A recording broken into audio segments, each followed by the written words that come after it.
Chers amis, chers fidèles, Shalom. Bienvenue à ma chaîne L'Aigle Maouija. Je suis encore heureux aujourd'hui de me retrouver devant vous afin de vous annoncer Jésus. Vous savez, rien n'est plus beau que d'annoncer Jésus dans le monde et à l'humanité tout entière.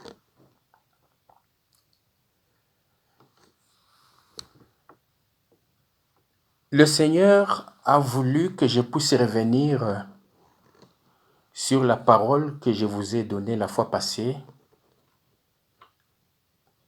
concernant le vainqueur de l'Apocalypse. C'est pour vous assurer et c'est pour savoir combien c'est important de connaître le vainqueur dont parle l'Apocalypse. Je vais relire les versets ou les différentes lettres, les 7 lettres adressées aux 7 églises par Jean. Mais je vais juste lire les versets, les derniers versets qui parlent de vainqueur, vainqueur, vainqueur.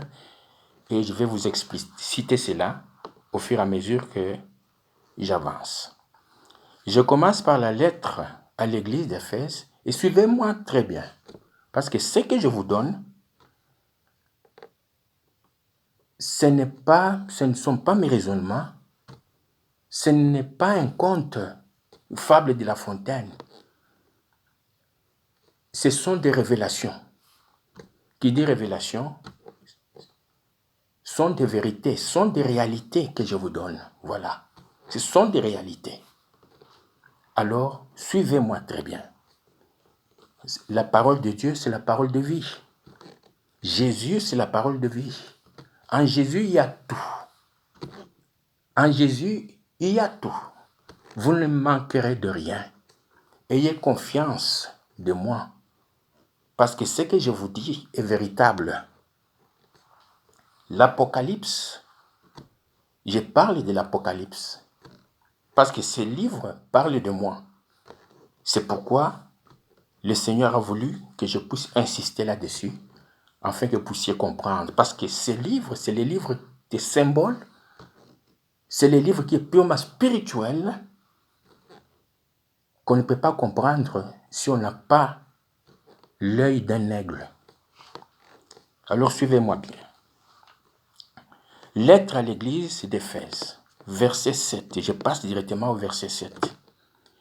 Que celui qui a des oreilles entende ce que l'Esprit dit aux églises. À celui qui vaincra, je donnerai à manger de l'arbre de vie qui est dans le paradis de Dieu. À celui qui vaincra. Tout d'abord, vous devez savoir, c'est lui. Il y a un nom qui est dans celui. Quand Jésus disait, c'est lui qui m'a envoyé, c'est lui qui m'a envoyé, c'est lui qui m'a... Mais qui est celui qui l'a envoyé? C'est lui là. C'est lui, c'est le nom qui est caché. C'est un code, vous devez le savoir. Ça, c'est l'être à l'église d'Éphèse que je viens de lire. Donc, le verset 7. Lettre à l'église de Smyrne, verset 11. Que celui qui a des oreilles entende ce que l'Esprit dit aux églises. Celui qui vaincra n'aura pas à souffrir la seconde mort. Celui qui vaincra n'aura pas à souffrir la seconde mort. Voilà. Lettre à l'église de Pergame, verset 17. Que celui qui a des oreilles entende ce que l'Esprit dit aux églises.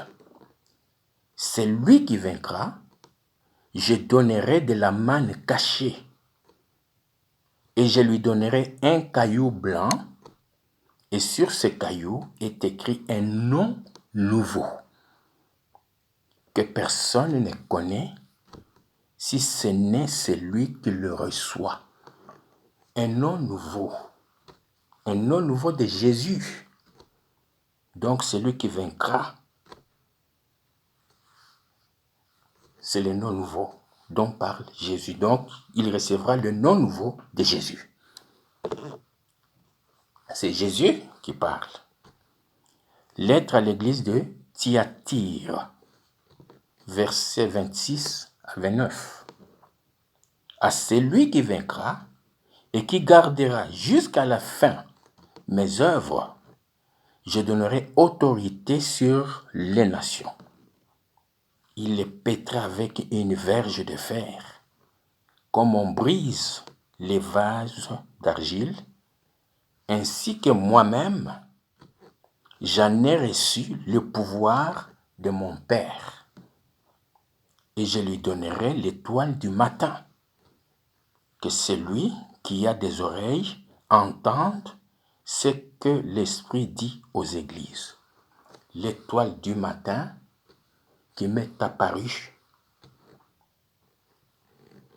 Et de cette étoile est sortie la voix. Et cette voix m'a révélé le nom nouveau de Jésus. Et j'ai posé la question à cette voix. Donc, qui es-tu, Seigneur? Comme Moïse aussi, il ne s'attendait pas. Il ne savait pas ce qui allait arriver ces jours-là. Mais à un certain moment, flamme de feu, buisson ardent, la voix est sortie du buisson ardent. Moïse face à ce buisson ardent. La voix est sortie et Moïse a posé la question. Pareillement, l'étoile du matin est descendue devant moi, en face. J'ai parlé avec la voix. J'ai posé la question. Qui es-tu, Seigneur? Et la réponse, je suis Jésus qui est en toi. Voilà. Ça, je ne cesse jamais de le répéter.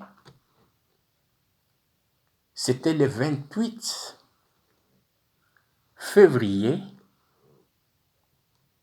1998. Ou le 28 février 1998 à 1h30 ou 38. Et avant même la révélation du nom de Jésus, le 14, c'était d'abord le nom écrit. Le Seigneur lui-même a gravé son nom avec sa main propre. Et ce nom écrit avec son écriture, bien avant le nom écrit, le Seigneur m'a fait avaler son nom. Il est venu avec son nom dans sa main. Il m'a demandé d'ouvrir la bouche. J'ai ouvert la bouche. Et il a glissé son nom. Je l'ai avalé. Après, c'était le 14, le nom écrit. Après le nom écrit, le 28 février, donc 2 semaines après, le 28 février, c'est là que le Seigneur m'est apparu dans l'étoile étincelante devant moi et qui m'a révélé le nom. Et à moi de poser la question, qui es-tu, Seigneur? Je suis Jésus qui est en toi. Voilà, je suis Jésus. C'est la présence. Il m'a montré les lieux où il était. Et je l'ai reçu. Et tout ce que je vous dis, c'est vrai, c'est la vérité. C'est véritable. Je passe à la lettre, donc à l'église de Thyatire. Versets 26-29. À celui qui vaincra et qui gardera jusqu'à la fin mes œuvres. Je donnerai autorité sur les nations. Il les pètera. Non, pardon. Ça, je viens d'expliquer. Donc, la lettre à l'église de Thyatire. Je viens d'expliquer ça. Bon, je vais passer à la lettre adressée à l'église de Sardes. Voilà. Versets 5 à 6. Celui qui vaincra sera ainsi revêtu de vêtements blancs. Je n'effacerai point son nom du livre de vie, et je confesserai son nom devant mon Père et devant ses anges. Que celui qui a des oreilles entende ce que l'Esprit dit aux églises. C'est toujours celui qui vaincra, celui qui vaincra. Lettre à l'église de Philadelphie, versets 12, 13. À celui qui vaincra, je ferai de lui une colonne dans le temple de mon Dieu, et il n'en sortira plus. J'écrirai sur lui le nom de mon Dieu. Le nom nouveau, c'est le nom du Dieu de Jésus, le nom de mon Dieu, de la nouvelle Jérusalem, qui descend du ciel d'auprès de mon Dieu, et mon nom nouveau. Voilà, c'est le même nom. Le nom de Dieu, le nom de Jésus et le nom de la nouvelle Jérusalem, le nom, c'est le même nom. Il y en a qu'un seul nom. Que celui qui a des oreilles entende ce que l'Esprit dit aux églises. Vous voyez ici, tout est nouveau. Tout est nouveau. Tout est nouveau. Donc, c'est la nouvelle ère. C'est le nouveau monde. Ce sont les choses nouvelles qui commencent.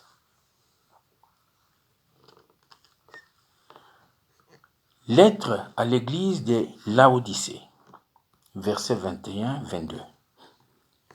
Celui qui vaincra, je ferai asseoir. Je le ferai asseoir avec moi sur mon trône, comme moi j'ai vaincu et me suis assis avec mon Père sur son trône. Que celui qui a des oreilles entende ce que l'Esprit dit aux églises. Chapitre 21, toujours dans l'Apocalypse, versets 7-8. Celui qui vaincra héritera ces choses.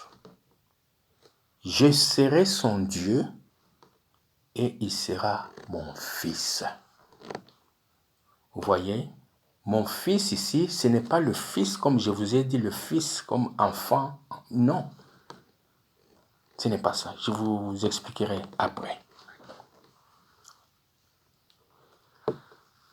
Je vais lire Michée chapitre 4. Il se présentera et il gouvernera avec la force de l'Éternel, avec la majesté du nom de l'Éternel.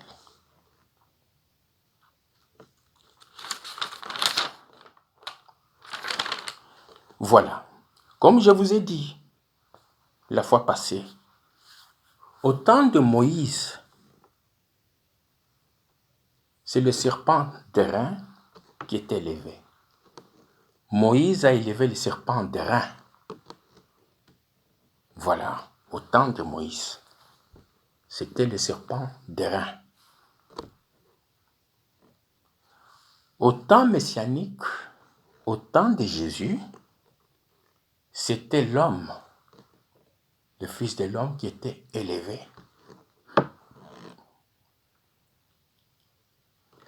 Au jour du Seigneur, reconnaissez le jour. Reconnaissez le jour.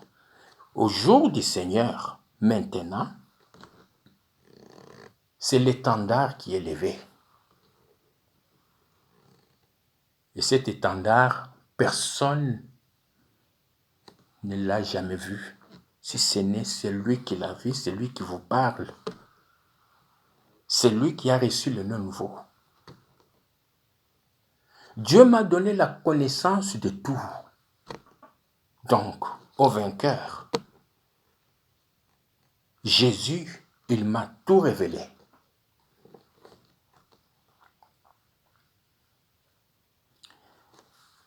L'étendard est levé, le drapeau, l'étendard de son règne. Jésus a pris le règne du monde. Il a pris le règne. Vous savez, depuis longtemps, Satan a toujours cherché à faire taire le nom de Jésus. Il ne supporte pas le nom de Jésus jusqu'à aujourd'hui. Il a combattu. Il a tout fait pour effacer le nom de Jésus. Mais il a échoué. Jusqu'à aujourd'hui, il voit que sa fin est là. C'est fini.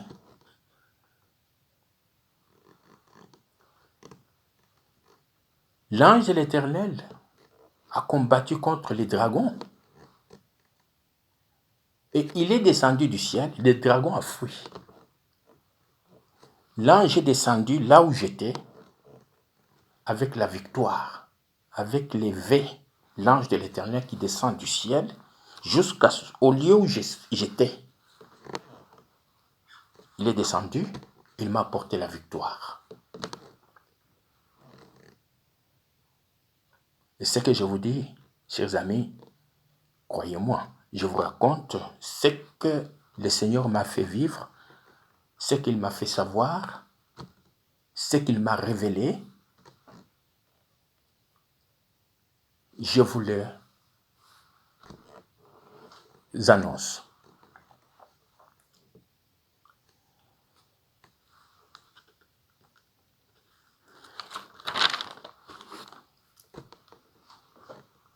Maintenant, je vais vous lire Zacharie 14, 9. L'Éternel sera roi de toute la terre en ce jour-là, au jour du Seigneur. Le jour du Seigneur qui est dit dans l'Apocalypse, au jour du Seigneur. Maintenant, ce jour est arrivé. En ce jour-là, l'Éternel sera le seul éternel et son nom sera le seul nom. Voilà.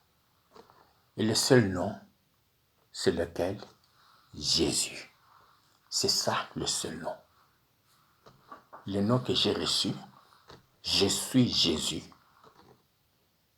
C'est le nom que j'annonce. C'est le seul nom, le vrai nom, le véritable, le Créateur. Le Dieu créateur. On peut l'appeler le Dieu créateur. Le Dieu tout-puissant. Le Très-Haut. Le Dieu Très-Haut. Le Dieu omniscient. L'omniprésent, omnipotent. Le Dieu sauveur. Le Dieu rédempteur. C'est Jésus. C'est Jésus. C'est Jésus. Jésus m'a tout révélé. Les mystères, tous les mystères. Vous voyez, l'Apocalypse, c'est un livre de symboles. Et chaque symbole a une signification. Et tu ne peux pas t'hasarder à interpréter les symboles de l'Apocalypse sans révélation. Non, non. Il ne faut pas oser. Il ne faut pas oser. Il y a le nombre il y a les symboles, il y a les images qu'on donne. Tout cela a une signification. Par exemple ici,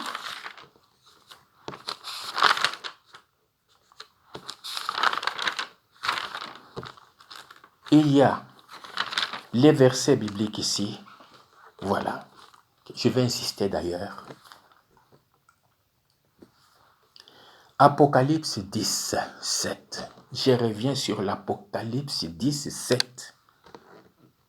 Comprenez-moi bien.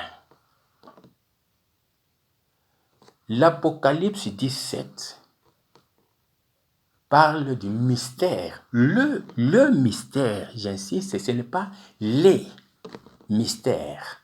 Les au pluriel.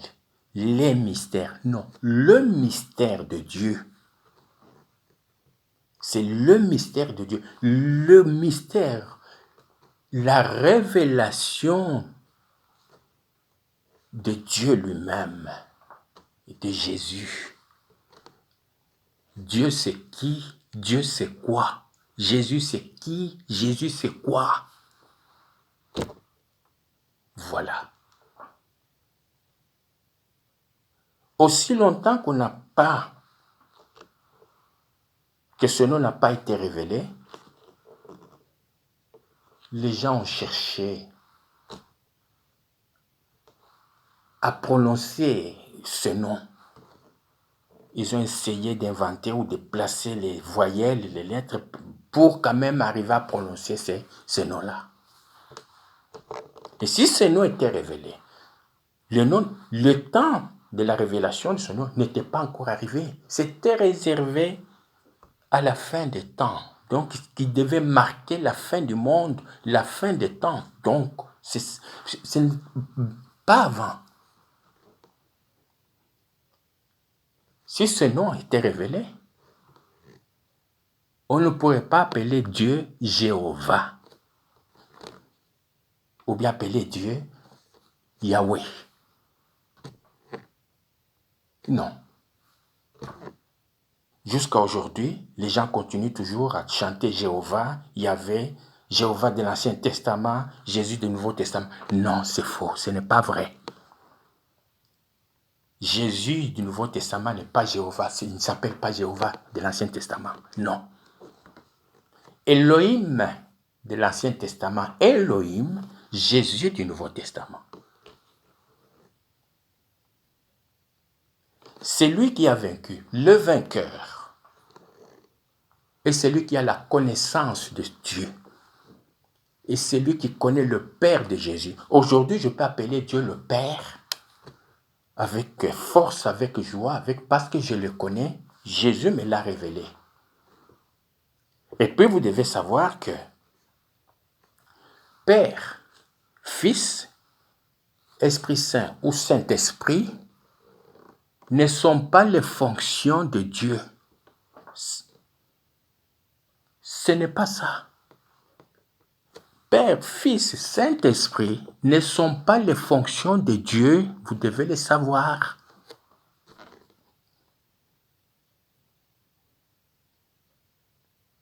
Père, Fils, Saint-Esprit, je le répète, ne sont pas les fonctions de Dieu. Ce sont les noms. Père, c'est un nom. Fils, c'est un nom. Saint-Esprit, c'est un nom. Il y a 3 noms. Et ces 3 noms font un en Jésus. Donc, le nom Jésus, dans Jésus, il y a 3 noms qui constituent le nom Jésus. Et chaque lettre du nom Jésus, les J ou bien Y, E, S, U, S, a une signification. Chaque lettre a une signification. Il faut savoir Jésus c'est quoi, Jésus c'est qui. Voilà les mystères de l'Apocalypse 17. Parce que si ça a été révélé, on n'appellerait pas Dieu Jéhovah, Yahvé, jamais, jamais, jamais. Maintenant que c'est révélé, le seul vrai nom que vous devez savoir, c'est Jésus. Ce nom est unique. Il est unique, ce nom. Ok, c'est beau. Jésus, Dieu, Elohim, c'est le même nom. C'est le même. Jésus, le seul nom. Comme je vous ai dit, Père, Fils, Saint-Esprit ne sont pas les fonctions de Dieu, sont trois noms qui constituent un nom, Jésus. Voilà. C'est ça que vous devez savoir. Et ce nom Jésus, c'est quoi? Personne ne le sait, personne ne le connaît. Il ne connaît pas ce nom. Vous voyez, par exemple, vous pouvez dire à quelqu'un, je peux donner mon nom. Quelqu'un qui me demande, comment tu t'appelles? Je lui donne mon nom. En lui donnant mon nom, ce n'est pas qu'il me connaît. Il ne me connaît pas. Il ne me connaît pas. De nom, oui, mais il ne me connaît pas. Il ne sait pas ce que signifie mon nom. Je ne lui ai pas donné, révélé. Les noms, ce sont des codes. Ce sont des codes. Mais s'il faut confier ton nom, révéler ton nom, mais vraiment, c'est un code. C'est par amour. C'est-à-dire que tu aimes la personne, tu lui révèles ton nom. C'est caché. Et voilà. Le Seigneur Jésus m'a tout révélé. Les symboles, les 7. Pourquoi les 7? Quand on vous demande, on dit les 7, c'est un chiffre parfait de Dieu. Mais oui, un chiffre parfait, ça c'est... Mais parfait, oui, c'est quoi le 7? Pourquoi les 7? Pourquoi les 7? Pourquoi les 24 vieillards? Et pourquoi tout d'abord, le 14 février, le nom écrit apparaît, et le 28 février, la révélation de ce nom. Le 28 février, la révélation de ce nom-là. Je rappelle à tous mes frères du temps de la, qui ont reçu le message du temps de la fin. Le 28 février 63, la nuit est apparue dans le ciel.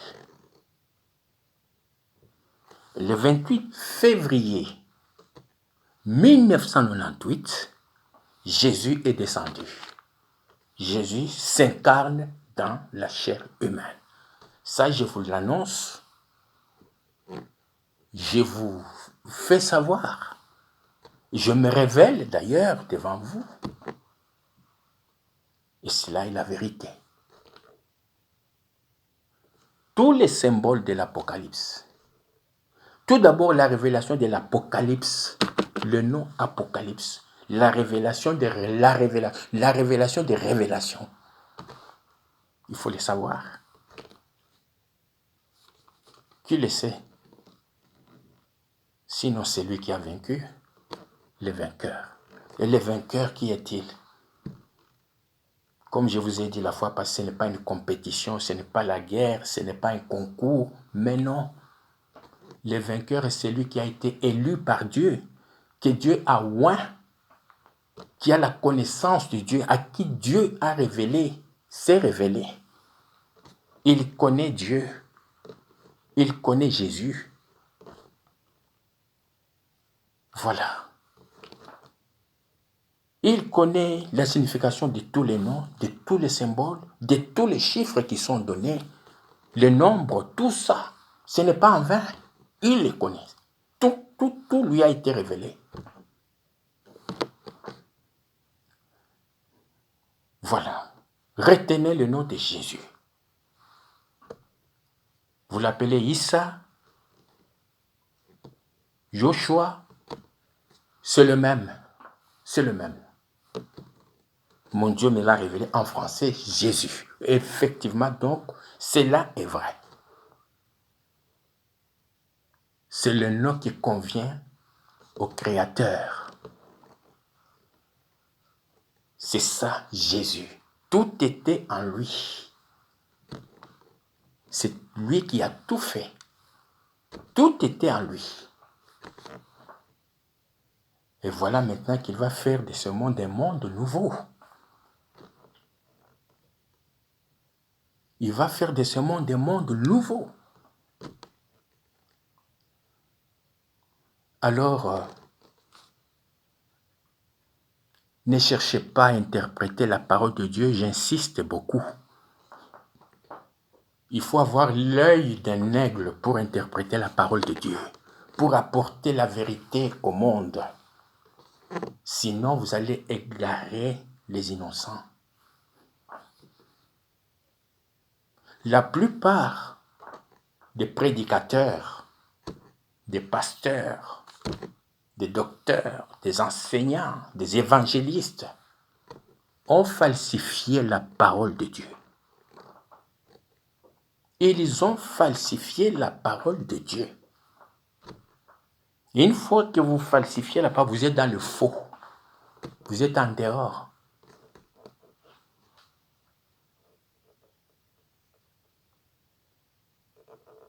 Vous êtes en dehors de la parole de Dieu. C'est pourquoi il ne faut pas s'hasarder. Il ne faut pas toucher aux affaires de Dieu tant qu'on n'est pas autorisé, tant qu'on n'est pas ordonné. Il ne faut pas. La parole de Dieu est venue. Jésus est venu. C'est un nom universel. Il est venu pour le monde entier, sans parti pris. Il est venu pour toute l'humanité. Jésus. Il est venu pour toute l'humanité. C'est pourquoi, soyez reconnaissants, chers frères, chers amis. Soyez reconnaissants, chères sœurs. Repentez-vous et craignez Dieu. Rien n'est impossible à lui. Moi qui vous l'annonce, je sais pourquoi je vous l'annonce. Parce que j'ai l'assurance, j'ai la révélation. Ce sont des réalités que je vous donne. Et surtout, les pasteurs là qui annoncent, qui falsifient la parole de Dieu, qui se mettent